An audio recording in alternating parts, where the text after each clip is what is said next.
So what about your methods now in order to achieve that aim?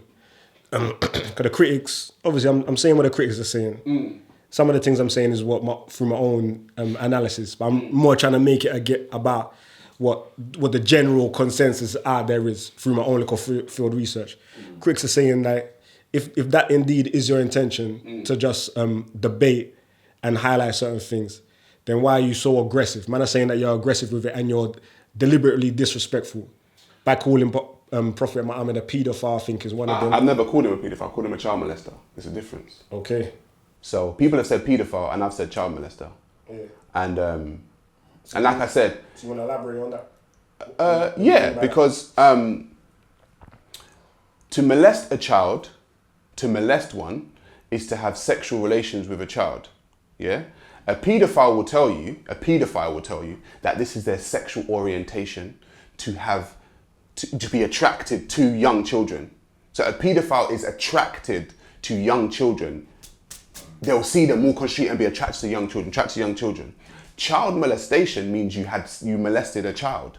You may not be attracted to that one or that one or that one, but the one that you had I don't even like to talk, it's disgusting to me, but the one you had a sexual interaction with, you molested that child. So I will say, according to the standards that we live by, not that they live by, but we live by, that's child molestation.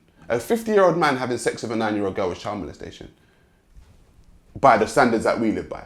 Now the standards that they live by, they will justify it. So I've said, for me, there was a time where there's a time in the human psyche that they evolved to realize things aren't correct and right for them, right? So 400 years ago, 500 years ago, people said slavery was all right. It was legal, it was socially accepted, yeah, and it was the norm. Now, you're raping, pillaging, whipping people as the norm and as legal. And at some point in time, human beings said, you know what, this ain't right. And the reason why they did that is because they put themselves in the position of the human being that's getting that treatment. Okay. So if I know that I'm whipping you and I'm every day, but if I as a human being put myself in your position, I'm gonna be like, you know what, I wouldn't want that done to me, you know.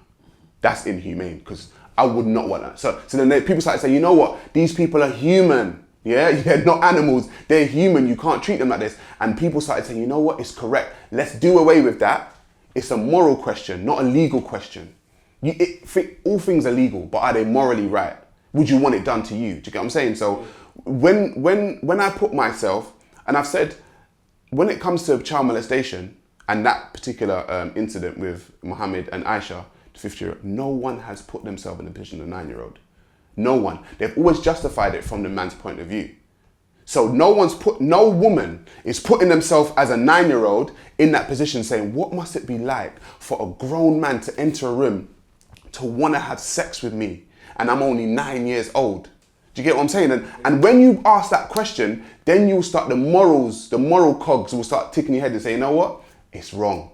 You can't do that to a 9-year-old child. They're not ready for it psychologically, physically, their body's not ready for it. But because they have this thing, because their prophet did it, then it was right. And I'm saying that's because, and I feel like as a side note, I feel like women in Islam are doing a disservice to it if they don't speak up about it. Because it's the women that are going to be like, how does it feel as a woman?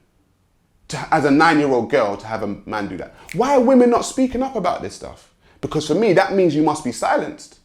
Because in this society here, the women will speak. They will tell you, no, they have the NSPCC to protect children. Why? Because children came to them and said, you know, so-and-so did this to me and it hurt. And So listen to the child. No one's listening to a 9-year-old, bro, and how it feels, which is why they still justify it.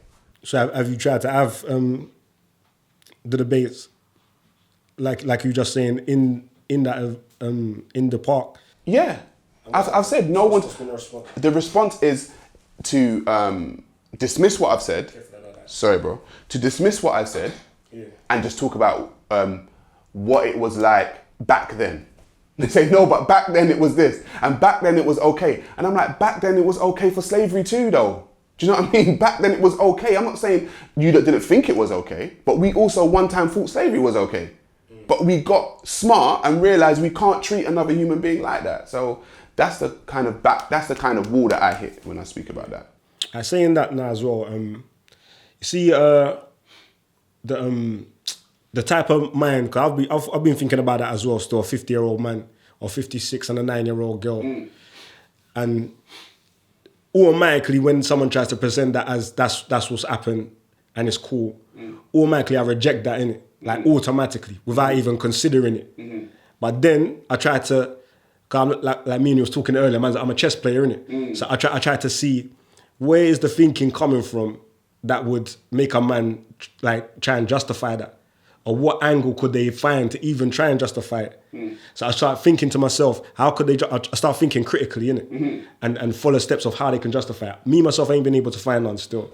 I haven't been able to find one. But what it makes me do is notice that the Muslims that do defend it must have to go through some type of critical thinking process as well themselves. No, they go through mental illness.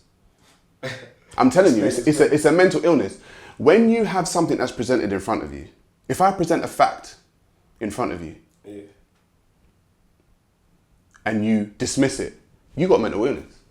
You have found a way to hop around the fact, to use mental acrobatics, if I tell you the color red is the color red and we know it as a red, and you've gone away to try and come up with a way as to justify this color being blue, then there's something wrong with you. And I've said, when you speak about this issue, there is all manner of mental acrobatics. And I said, all you need to do is simple. The simplest answer is the best one. Go to how the 9-year-old feels when they're being molested. Just ask them, because you can ask 9-year-olds today, how did it feel when I was confused and I didn't know what was going on, and I've got a 10-year-old girl. I said, that's what made me so passionate. I've got a 10-year-old girl. She's not thinking about that kind of stuff. She's actually not thinking about sex like that. She might have heard the word and they say sex. That's nasty. Do you know what I mean? Like they have that kind of mentality about sex.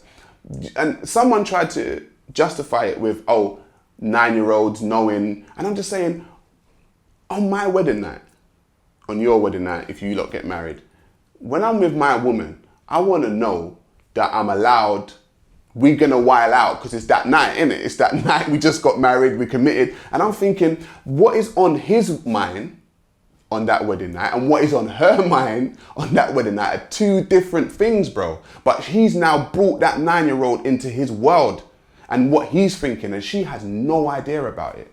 She has no idea about the world that he's got in his head that he wants to do to her. She's got no idea. So as an adult, he's an adult and she's a child, she's just going to have to go along with what the adult's doing, who's now a husband. So I can't justify it. I can't justify it.